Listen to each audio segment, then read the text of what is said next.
એલા ભાઈ વગર મહેનત નું ને વગર કમાણી નું ખાવું બહુ કઠણ છે. ગ્રહસ્થના ટુકડા, 9 આંગળ દાંત, ભજન કરે તો ઉગરે, નકર કાઢે અંત.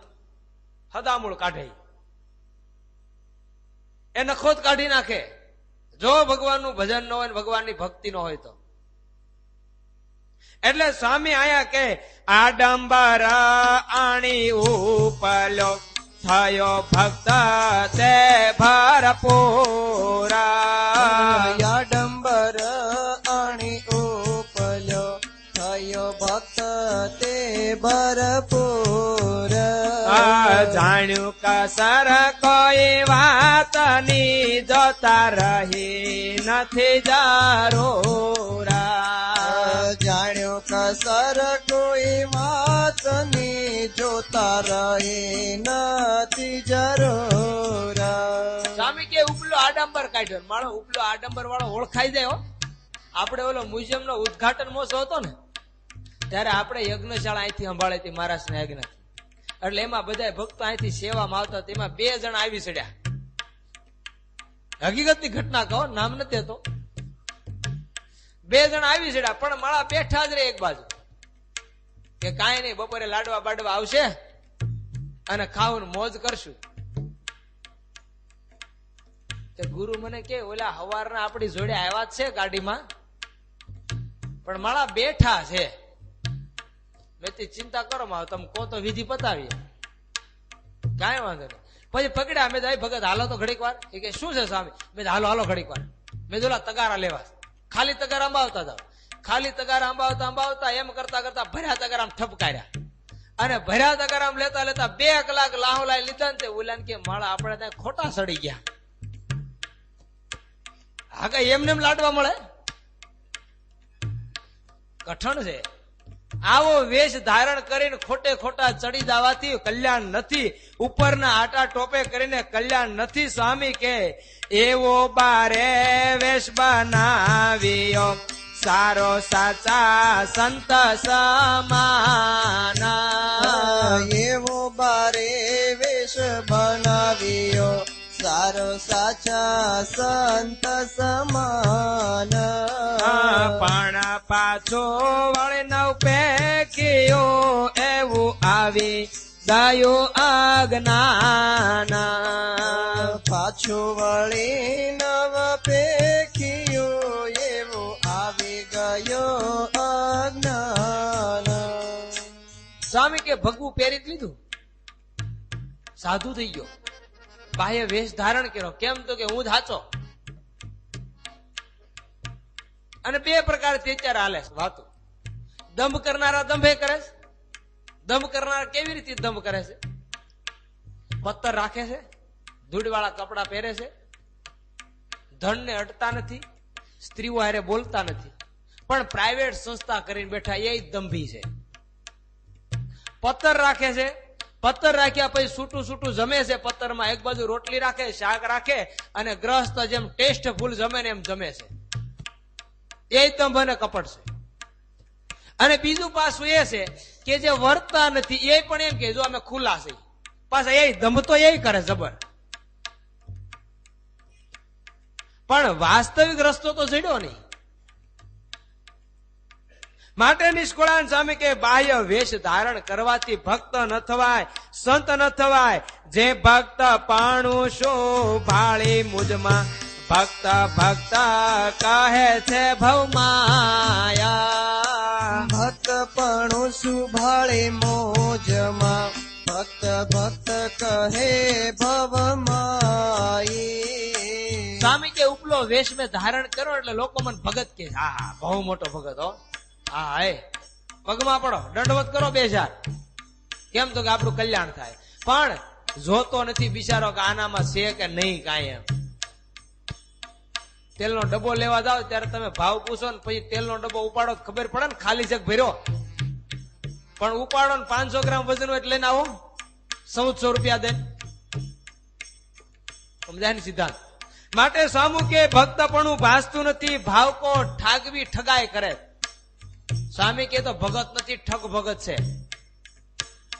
વાસ્તવિક રીતે સ્વામી આયા લખે છે, જે સર્વે સુખ શરીરના લઈ લેવા લોકની પાંચથી ભક્ત જાણી ભોળવાય ભોળા આપે હૈયે ઉલ્લાસથી. આહા, બહારથી મોટી મોટી વાતો કરે લોકો, લાખો કરોડો રૂપિયા દાન આપે, પણ જોતા નથી કે એની સંસ્થા તાબે છે, પ્રાઇવેટ છે એમ.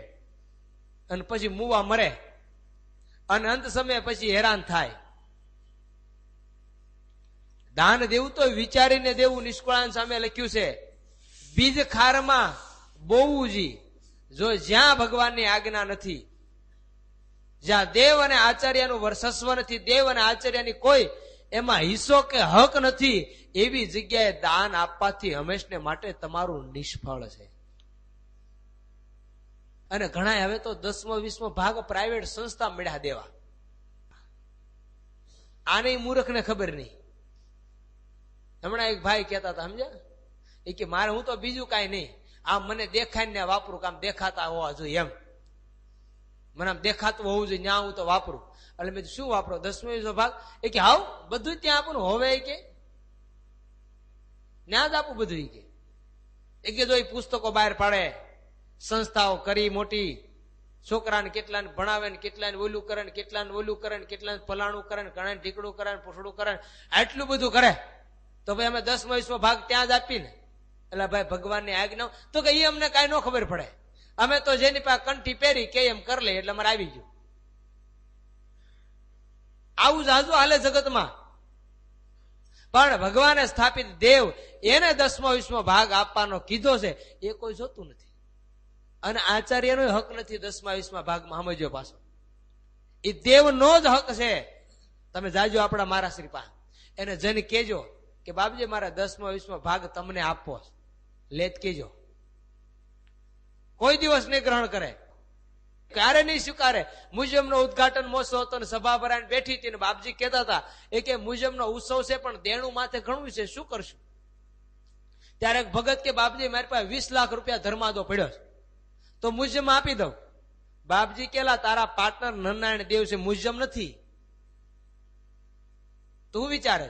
અને ઘણા ભક્તો એવા છે 10મો 20મો ભાગ ટાઈમે ન કાઢીએ કે હોય ને તો વ્યાજ સહિત આપે છે 10મો 20મો ભાગ. યુવાન છોકરામાં, હો, મોટાની વાત નથી, મોટાની ખબર નથી. યુવાન છોકરા આપણે બાપુનગરના છે, એ મહિને મહિને 10મો 20મો ભાગ કાઢે છે.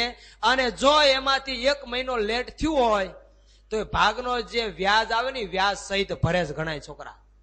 અને ઘણા મોટા મોટા કમાય છે તો પૂરો નથી કાઢી શકતા, કારણ કે જાજુ દેખાય છે ને. તેને શું કહેવાય? એને કેવો ભગત ગણાય? આ નિષ્કુળાન સામે કેવું, હું નથી કહેતો, રાજી રહેજો. ચોખ્ખો 10મો 20મો ભાગ ન કાઢતા હોય એને નિષ્કુળાન સામે એવો જ કહે છે, છાનો લૂણ હરામી. એમ નિષ્કુળાન સામે બોલે ભાઈ, કારણ કે દેવનો ચોર છે ને. પાછો કે અમે બધી ભગવાનની આજ્ઞા બધી પાળી છે. અને જાજુ કેવું હાલે ખબર? બીજાને કે એલા તું 10મો 20મો કાઢશો, પણ પોતે ન કાઢે ને પોતાના છોકરા પાસે ન કઢાવે, એવું જાજુ હાલે જગતમાં. એટલે બહુ અનુસંધાન રાખે ભગવાનનો ભક્ત. એવો આડાંબર ધારણ કરવાથી ક્યારેય સ્વામી કે ભગવાન રાજી નહીં થાય. ભક્ત જાણી ભોળવાઈ ભોળા આપે હૈયે ઉલ્લાસથી. ભક્ત જાણી ભોળવાઈ ભોળા આપે હૈયે તે ઉલ્લાસથી. હે જે સર્વે સુખ શરીર ના લઈ લેવા લોકની પાસથી. હે જે સર્વે સુખ શરીર ના લઈ લેવા લોકની પાસથી. હે વળી વાલી વસ્તુ વિલોકીને આણી આપે જાણી હરિદાસ. વળે વાલે વસ્તુ વિલોકીને આણી આપે જાણી હરિદાસ. જાણે અરથ એથી સરસ એવો આણી પૂરે વિશ્વાસ. જાણે અરથ એથી સરસે એવો યાણી ઓરે વિશ્વાસ. હે તે વાત નથી તપાસ તો એવો દિલે દગાદાર. એવા વાત નથી તપાસતો, એવો દિલે દગાદાર છે. નિષ્કુળાનંદ નર કળ કરે છે, પણ સરવાળે શું સાર છે. નિષ્કુળાનંદ નર કળ કરે છે, પણ સરવાળે સુસાર છે. હે નિષ્કુળાનંદ નર કળ કરે છે, પણ સરવાળે શું સાર છે. નિષ્કુળાનંદ નર કળ કરે છે, પણ સરવાળે સુસાર છે. સ્વામી કે હૈયા અને ઉલ્લાસથી બે હારા જાણીને આપે છે, પણ સ્વામી કે લીવે લે છે એ વિચાર નથી કરતો કે આનું પૂન ક્યાંથી આપીશ.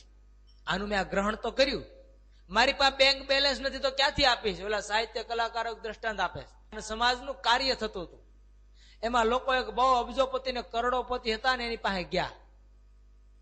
એને કીધું કે ભાઈ આવું અમે સામાજિક કામ કરીએ છીએ, આમાં તમે કઈક દાન ધર્માદો આપશો? તો હા દેખાડો, કાગળ વાંચો, બહુ ગમ્યો. ભાઈ કે હાલ્યો કઈ વાંધો નહીં, આ 50 લાખનો શેક. 50 લાખનો શેક લઈ લીધો. ઓલા તો રાજી રાજી થઈ ગયા, કામ થઈ ગયું. ઘરે આવ્યા અને ચેક ખોલ્યો કે ચેકમાં સાઈન જ ન મળે. પછી પાછા ઓલા ગયા, પાછા જઈને ઓલા કીધું કે ભાઈ લો તો આમાં ચેકમાં સાઈન નથી. તો કે હું ગુપ્ત દાનને જ માનું છું. ઓલા માનતો જ નથી. આવો 200 રૂપિયા રિક્ષાના જવાના, 200 આવવાના, પાછા 200 જવાના ને 200 આવવાના, ગાંઠ નાખ્યા 800. માટે સ્વામી આયા કહે છે તપાસ નથી કરતો, દિલ દગાદાર છે, હંમેશને માટે બહુ દગા કરે, પેશ બહુ વાપરે. પણ ભગવાનનો ભક્ત હંમેશને માટે અનુસંધાન રાખે. આપણે અંતરને પૂછો, આત્માને પૂછો, હું હકીકતમાં જે રીતથી વર્તું છું, જે રીતથી કરું છું, એમાં ક્યાંય મારા ભગવાન મારી ઉપર રાજી થાય એવા ખરા? અંતરને તપાસ કરો, અંતરને ખોજ કરો, બીજા કોઈને નહીં. કોઈને કેવું નથી, કોઈ સામે આંગળી સીંધવી નથી. તમે ને હું, આપણે આપણા આત્મા સામે દ્રષ્ટિ માંડો. આખી વિષયની તપાસ કરો. આપણે જે મહારાજ આજ્ઞા કરીએ પણ વર્તી છીએ. મહારાજે 10મા 20મો ભાગ કાઢવાનું કીધું, કાઢી છીએ. અને હકીકતમાં મહારાજ શ્રી પણ જાહેર કરે છે કે તમે ક્યાં મંદિર પાસે રહો છો? તો કે હાલો ભાઈ, જે મંદિરની નજીક રહેતા હોય, જે મંદિરમાં જોઈન્ટ હોય, એ મંદિરમાં આપણા નરનારાયણ દેવની પાવતીઓ છે, તો 10મા 20મા ભાગની પાવતી તમે ત્યાં ફડાવો. એ 10મો 20મો ભાગની પાવતી બધા જે કાંઈ રૂપિયા છે કાલુપુર નરનારાયણ દેવમાં જ જમા થાય. અહીંયા આપણે લઈએ છીએ, સ્વીકાર કરીએ છીએ, પણ એનો હિસાબ બધો કાલુપુર જતો રહેશે, રૂપિયા ને બધું. પણ કોઈ એવું ન માનતા કે અહીંયા 10મા 20મા ભાગની પાવતી ફાટે છે તો આ લોકો અહીંયા રાખતા હશે, નથી રાખતા. નકર હકીકતમાં આપણા દેશનો વિધિ છે કે શિખરબંધ મંદિર હોય અને 10મો 20મો ભાગ એ શિખરબંધ મંદિરમાં આવે તો 50% એ દેવ એ મંદિર રાખે અને 50% કાલુપુર પહોંચે. પણ આપણે એ નથી કરતા. 100% 10મો 20મો ભાગ આ મંદિર ઉઘરાવ્યા પછી નરનારાયણ દેવને પહોંચાડે. અમદાવાદ દેશના એક જ મંદિર એવું છે કે 100% ધર્માદો ત્યાં પહોંચાડે શિખરબંધીમાં. હરિમંદિરની વસ્તુ જુદી છે. માટે 10મા 20મો ભાગ લેવાય છે અને મહારાજશ્રી એમ જ કહે છે કે તમે જ્યાં મંદિરની નજીક રહો છો એ મંદિરમાં આપો, તમારા મંદિરની વેલ્યુ કાળુપુર મંદિરમાં વધશે. ખ્યાલ ન હોય એ ભક્તો અનુસંધાન રાખે. 10મા 20મા ભાગની પહોંચ અહીં ફળાવે ત્યારે એમ કે ભાઈ મારો 10મો ને 20મો ભાગ છે, એટલે તમને પાવતી મળે અને એ બુક પૂરી થાય એટલે બુકનો જે હિસાબ હોય ને હિસાબ નરનારાયણ દેવના ખાતામાં જમા થઈ જાય. કોઈ દી આપણે તપાસ કરીએ આપણા આત્માને કે કેમ થાય છે. હું હકીકતમાં હાવ નિષ્કપટ નિર્દોષપણે વર્તું છું, મારી પર ભગવાન રાજી થાય એમ છે? જોઈએ આપણે એમાં શું કહેવા માંગે છે આ એક કીર્તન ની અંદર. પૂછી જોયંતરને તારા હૈયે મોકે હાથ કહો ને ક્યાં તેરી જે ઘનશ્યામ કહો ને ક્યાં તેરી જે ઘનશ્યામ. પુણ્ય ગયો પરવારે આજે વધી રહ્યો છે પાપ કહો ને ક્યાં તેરી જે ઘનશ્યામ. અંતરને પૂછ. સ્વાર્થના સૌ સગા સંબંધી, સ્વાર્થની છે દુનિયા અંતે. બાલા વેરી થાતા જગતમાં, સારી જતો જ્યાં સ્વાર્થ કહો ને, ક્યાંથી રીજે ઘનશ્યામ કહો ને, ક્યાંથી રીજે ઘનશ્યામ. આ માધવદાસ લખે તારા અંતરને હકીકતમાં તું પૂછતો ખરો, તું શું કરે છે? અને કોઈ પ્રશ્ન કર્યો, પોતાના આત્માને પ્રશ્ન કર્યો હોય તું શું કરે, એટલા ઉછી આંગળે કરે, કોઈ નહીં કર્યો હોય. તું શું કરે? કર્યો પ્રશ્ન નથી કર્યો. હા, બીજો પ્રશ્ન બહુ કરશે કે તારે શું કરવાનું છે, ખાઈ પીને મોજ શોખ ને તાકડ ધીંગા કર, એ બહુ પૂછશે જીવાતમાં. અને આ સ્વામી કે ભગવાન રીજે એવું એક પણ કર્મ નથી કરતો, તારું પુણ્ય તો તળિયા ઝાટક થઈ ગયું. હાવ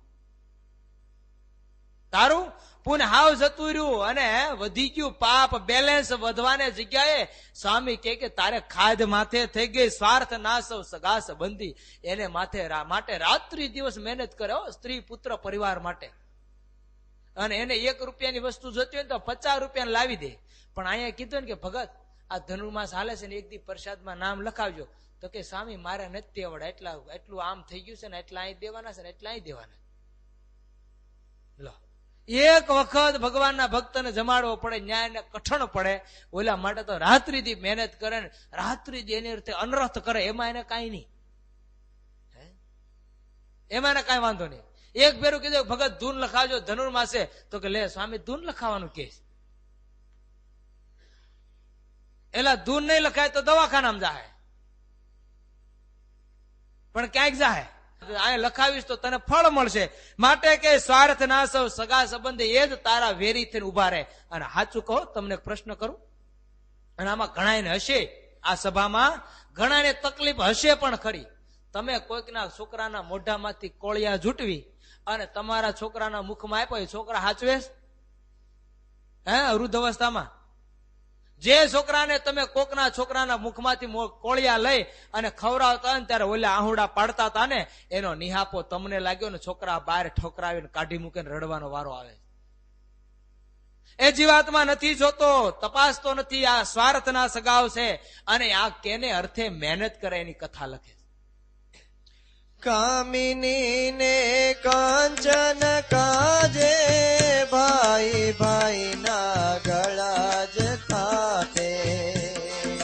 શરમ ન આવે સેજર તુજને, કરતા કાળા કામ કહો ને, ક્યાંથી રીજે ઘનશ્યામ કહો ને, ક્યાંથી રીજે ઘનશ્યામ. સ્વામી કે કામી ને કંચન કાજે, હા સ્ત્રીને માટે ને ધન માટે રાત્રિ દિવસ મહેનત કરો. ભાઈ ભાઈના ગળા કાપે.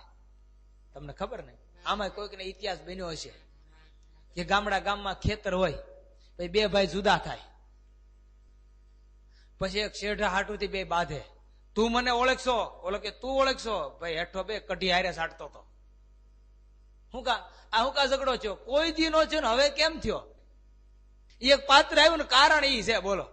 નગર 2 ભાઈ એટલા હમથી રહેતા હોય ને એટલી શાંતિ હોય ને કોઈ દી વાંધો ન હોય, પણ એક પાત્ર ઘરમાં આવે ને 2 ભાઈને એવું બાપ માર્યું વેર થઈ જાય કે હામો મળે ને તોય તમારે આમ હાથમાં હોય ઝાટકીને ઠોકે. એક ગામમાં ઇતિહાસ બની ગયેલો. 2 ભાઈ પરણ્યા પછી બંને ઘરમાં રહેતા હતા. ખબર ને એમાંથી 2 બાઈઓને કાંઈક ડખો થયો. એમાંથી પછી 2 બાઈઓને ડખો થાય પછી વાત ક્યાં જાય? તમારા કાને જ આવે. અને ક્યારે આવે? તો કે જમવા બેહે ત્યારે આવે. ઓલે આખો દી આમ ઉપાધિ હોય ને, જમવા બેહે એ ઉપાધિ. અને એમ કરતા કરતા કરતા રોજનો થતા મગજ સટક્યો.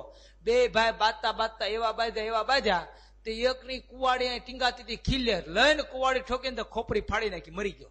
પછી ઓલો જેલમાં ગયો. 2 ભાઈ મુવા. કામિની ને કંચન કાજે ને સ્ત્રી અને ધન ને માટે જ ને, શેની માટે? પણ એમ નથી વિચાર કરતો કે હું ભગવાનનું ભજન કરી લઉં, આ તો આ લોકોનું છે. આમાં કાંઈ નહીં નીકળે. સ્વામી કે જૂઠું બોલતા નવચ કાતા. આહા, ખોટું બોલતા એને કોઈ શરમ ન આવે. અને લોકો બહુ ખોટું બોલે છે. જોયું ન હોય, જાણે એક ફેરું દ્વેષ બંધાય જાય ને. તમને હાવા ચૂકવું, જ્યાં લગી સારો સંબંધ હોય ને, જેને હારે સારો સંબંધ, ત્યાં લગી તમારું કોઈ દી ઘસાતું નહીં બોલે. પણ તમારાથી જ્યારે એનો સંબંધ તૂટશે, પછી થોડોક વાંક હશે ને તો આવડો મોટો કરશે. એક વેતનો વાંક હશે તો વાંભ જેવડો કરશે. નહીં કાંઈ દુર્ગુણો હોય ને તો એ દુર્ગુણો કહે, તને ખબર છે એ કે આવું કરે, ડબલા ડબલી જોવે, તને ખબર છે ઓલું આમ કરે, તમને ખબર છે હું ઓલા પણ થાય છે. આવું બધું કોણીએથી ઉચકાવીને જ હાકી મૂકે. અને આ દ્રોહ પાસે કે હું દ્રોહ નથી કરતો, હું તો છે એવું કહું છું. એલા ખોટું બોલશો તો દ્રોહ નથી કરતો. હે હું તું વિચારજો ને પાછો કે મારી ઉપર તો ભગવાન બહુ રાજી, બહુ ભગવાનની કૃપા. હો હું કૃપા, એ તો અંત સમય ખબર પડશે કૃપા છે હું વસ્તુ છે. હે કૃપા છે કે પાપ છે? એટલે કે જૂઠું બોલતા નવસ કાતા, માનવ દિન દિન દાનવ થાતા. આહા, ખોટું બોલતા કોઈ દી નથી અચકાતો, અને હંમેશને માટે માનવ મટીને દાનવ થાય. અને પછી ખબર પડશે, જેનું તમે ઘસાતું બોલશો એનું, કે ભાઈ આ ખોટી રીતે મારા અવગુણ ગાય છે ને મારામાં એ છે નહીં અને ગાય છે, એને ખબર પડશે પછી તમારા હેત થાય ને. અરે કદાચ એને હેત થઈ જાય પણ ભગવાનને હેત થાય તમારી ઉપર. હે અને પાછું કાંક ઘણા ટેવ એવી હોય, પોતે કાંક વાંકમાં આવે ને ઉલાળ્યો કરીને ઓલા ઉપર નાખી દે. વાંકમાં આવે એટલે ઉલાળ્યો કરી દે, એની ઉપર ભગવાન રાજી નહીં થાય એટલું અનુસંધાન રાખે. પોતાનો વાંક એ પોતાને સ્વીકાર કરવો જ રહ્યો. એટલે એક બુદ્ધિની પોલિટિક્સ છે, ઉલાળ્યો કરવો એ. એટલે બુદ્ધિશાળી ઉપર ભગવાન રાજી એવી રીતે થતા નથી. પાપી પેટને ખાતર આજે કતલ થતી ગૌમાં. પાપી પેટને મારતે કેટલી કતલો થાય, કેટલી ગાયો કપાય, લોકો ખાય. માની લો આપણે એ તો ખવાના નથી ને એ તો આપણે જોવાના નથી, પણ ખેતી હોય ને ખેતીની અંદર કપાસ વાવ્યો હોય ને પછી પંપ સાટે, પીસડુક પીસડુક પીસડુક. અમે નથી સાટતા તો એ કે ભાગ્યો સાટે. કોણ સાટે? ભાગ્યો કા દાડીઓ સાટે. વાહ, તેવું ભાગ્યો દાડીઓ તમને કઈ નથી આપતા એમાંથી. એ તમને જેટલી કમાઈ આપે ને એમાંથી એટલો જ ભાગ તમને મળે.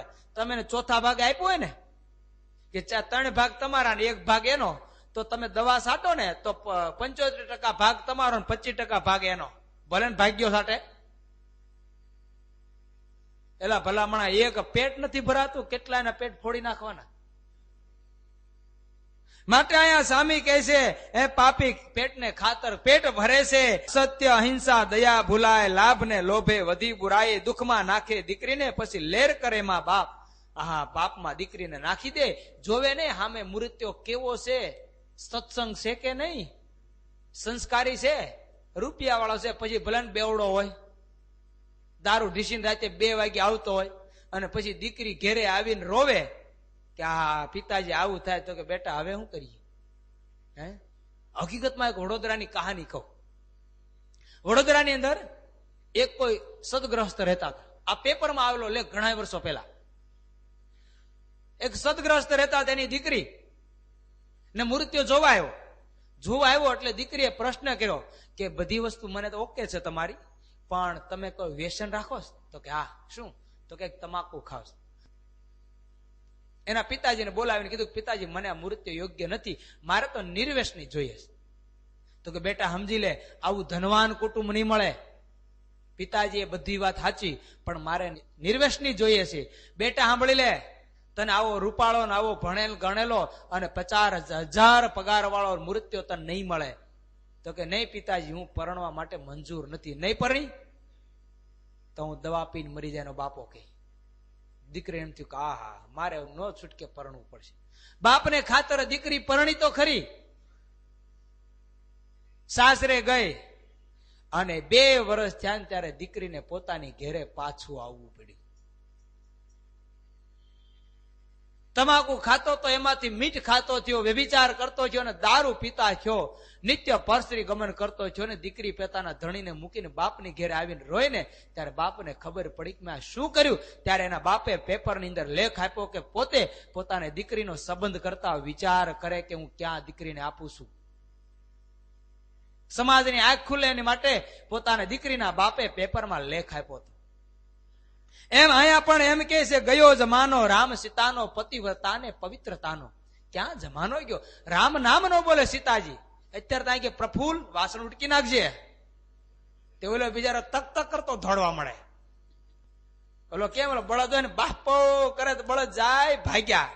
એમ આને કે પ્રફુલ્લ કે તો જાય ભાગ્યો તમારે. બોલ, ખબર નહીં કોણ જાણે કેવું એમાં લત લાગી જીવાત્માને. આજ કાલના જુવાની આયે નેવે મૂકી લાજ. આહા, બધું મૂકી દીધું. અને સ્વામી આયા લખે છે છેલ્લે, સ્વામી બહુ સરસ લખે છે. પાપના પોટલા બાંધ્યા પ્રાણી, લોકમાય સી કરી કમાણી. પાપના પોટલા બાંધ્યા પ્રાણી, લોકમાય સી કરી કમાણી. માધવદાસ કહે છે મોરખ, મૂળગો ખોયો માલ કહો ને. ક્યાંથી રીજે ઘન શ્યામ કહો ને, ક્યાંથી રીજે ઘન શ્યામ. પાપના પોટલા બાંધ્યા, પણ એને આગલી કડીમાં લખે ધર્મ નિયમ ને નેવે મૂક્યા, ઈશ્વર ને પણ છેક જ ચૂક્યા. અત્યારે ધર્મ નિયમ કેમ આવ્યો? કોણ પાળે? અને પાળનારાનું તો ખંડન થાય જાહેરમાં. પાળનારાનું ખંડન થાય. એ ભાઈ હવે 17 ફેરું હાથ ધોયેલા છે, એમાં ક્યાં કલ્યાણ થઈ જાય? હકીકતમાં જેની બુદ્ધિ આસ્તિક હોય, સમજો, ભગવાન સ્વામિનારાયણ વચનામૃતમાં બોલ્યા જેની બુદ્ધિ આસ્તિક હોય એ કોઈ દી ધર્મ અને નિયમનું ખંડન ન કરે. ધર્મ નિયમનું ખંડન કરે એ આસુરી હોય તો જ કરે. અસુર જીવ હોય તો જ ધર્મ નિયમનું ખંડન કરે. બાકી તમારે ક્યાં અમારા ધર્મ પાળવાના? અમારા ધર્મ પાળો તો દુઃખ. અમે હમણાં આ શિબિરમાં ગયા હતા ને, ત્યારે મહારાષ્ટ્ર કહેવા હતા કે તમને જે તમારા ધર્મ કીધા એ પાળો, પણ પછી તમે એમ જો હું મારા બૈરી નાથનું મારા મા નાથનું ન ખાવ તો મારા કે સાધુ થઈ જાઓ. સાચી વાત છે ને ભાઈ? તમે એને પરિણામ તમારે નાથનું ન ખાવ હોય તો સાધુ થઈ જાઓ. પણ તમે તમારા જે ગ્રહસ્થના ધર્મ છે એને હાચવી અને જીવો. સાધુ સાધુના ધર્મમાં જીવે અને સાધુ જો સાધુના ધર્મમાં ન રહે, ગ્રહસ્થ ભક્ત ગ્રહસ્થના ધર્મમાં ન રહે, તો અહીંયા લખે દારૂ પીધેલા માકડા જેવા જીવ બન્યા બેફામ. અને પછી બેફામ બનેલો જાતનું વાંદરું હોય, દારૂ પીવે ને એમાં વિષી કવડે તો હખણો મરે? એ ન મરે. એમ જે ધર્મ નિયમનું ખંડન કરે એ તો આ માધવદાસ કહે છે કે તો વાંદરા જેવા. ધર્મ નિયમનું જેટલા જેટલા ખંડન કરશે ને એને પાપ ભોગવવું પડશે. અને કદાચ કોઈક વર્તતો હશે એને વંદન કરો. અરે કદાચ ઘણા એમ કે આ બધા દંભથી પાળે, તમે નિર્દમપણે તો એક ફેરું પાળી દેખાડો. આ લોકો દંભથી પાળતા હોય તો તમે દંભ રહી એક વખત પાળી દેખાડો. તમારી મર્દાનગી હોય તો, બાહોશ હોય તો પાળી દેખાડો. બોલવાની કોઈ જરૂર નથી. દંભથી પાળે, તમે નિર્દમપણે પાળી દેખાડો. ખબર પડે દંભથી કેટલું પળાહી, તો નિર્દમપણે કેટલું પાળો. એક તો પળાય નહીં અને લોકો માને નહીં, પછી નો છૂટકે કોઈકનું ખંડન કરીને કોઈકના પોતાના વખાણ કરીને પોતાને પૂજાવા પડે. પણ ભગવાન એમ નહીં રાજી થાય. ઉપલા વેશે કરીને આટા ટોપે કરીને સ્વામી કે ભગવાન નહીં રાજી થાય. પાપના પોટલા બાંધ્યા અમુકના, કોઈકનું ખંડન કરી કરીને, કોકને વેતરી પાપના પોટલા બાંધ્યા, લોકમાં શી કરી કમાણી. એને કમાણી કરવા આવ્યો તો ને પાપ કર્યો. માધવદાસ કે મૂળગો એને તો માલ ખોયો. શું ખોયું? મૂળગો માલ ખોયો. મૂળગું પોતાનું પુણ્ય ખોવે નહીં એનું અનુસંધાન રાખે. કરે નહીં તો કાંઈ નહીં. ભજન ભક્તિ કદાચ ન કરે તો કાંઈ નહીં, પણ કરેલું ખોવે નહીં એટલું તો ભગવાનનો ભક્ત ચોક્કસ અનુસંધાન રાખે. બોલો શ્રી સ્વામિનારાયણ ભગવાનની જય. નર નારાયણ દેવ.